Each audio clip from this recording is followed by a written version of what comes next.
Iran की missile फिर से तैयार हैं, किसी भी वक्त लॉन्च करने का ऑर्डर जारी हो सकता है, जो ईरान से आसमान की तरफ बढ़ेंगी और इजराइल पर कहर बनकर टूटेंगी। वहीं इजराइल के फाइटर जेट्स को भी किसी भी नए मिशन पर भेजा जा सकता है। इजराइल के हवाई अड्डों पर लड़ाकू पायलट बैटल रेडी किए जा चुके हैं। ईरान में नए टारगेट सेट हैं, बस नेतन्याहू से हमलों का ऑर्डर आना बाकी है। क्या युद्ध को लेकर अगले 24 घंटे में कुछ बड़ा होने वाला है?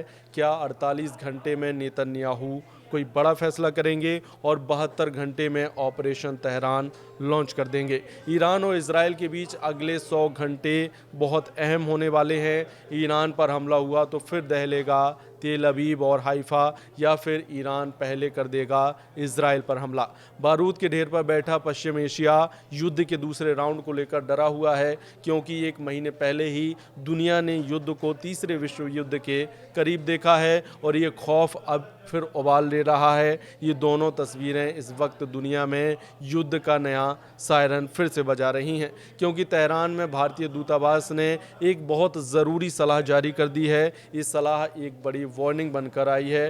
भारतीय दूतावास ने ट्वीट करके लिखा है कि पिछले कई हफ्तों में सुरक्षा संबंधी हालातों को देखते हुए भारतीय नागरिकों को सलाह दी जाती है कि वो ईरान की गैर ज़रूरी यात्रा करने से पहले मौजूदा स्थिति ज़रूर देखें, हर घटनाक्रम पर नज़र रखें और भारतीय अधिकारियों की सलाह को मानें। अब ट्वीट के में क्या मायने हैं? इसके मायने हैं कि ईरान जाने से बचिए, ईरान में हो तो लौट जाइए, क्योंकि ट्वीट में आगे लिखा है कि जो भारतीय नागरिक पहले से ईरान में हैं और वहां से जाना चाहते हैं तो मौजूदा विमान सेवाओं का इस्तेमाल कर सकते हैं। ईरान और इजराइल के बीच तनाव को देखा जाए तो भारतीय दूतावास की सलाह को अंग्रेजी में कहा जाएगा राइटिंग ऑन द वॉल, यानी कुछ बहुत बुरा होने का अंदेशा है, कुछ ऐसा जिससे बचना चाहिए। अब सवाल है कि क्या ईरान में ऐसा क्या होने जा रहा है जिससे ना सिर्फ भारत को बल्कि दुनिया को अलर्ट रहना चाहिए। पिछले एक महीने के दौरान पूरी दुनिया ने अमेरिका के B-2 बॉम्बर का सबसे खतरनाक मिशन देखा है, दुनिया का सबसे खतरनाक बम गिरते देखा है, ईरान के परमाणु कार्यक्रम को मिटते हुए भी देखा है। इससे पहले ईरान में फौजी कमांडरों का जनाजा देखा है।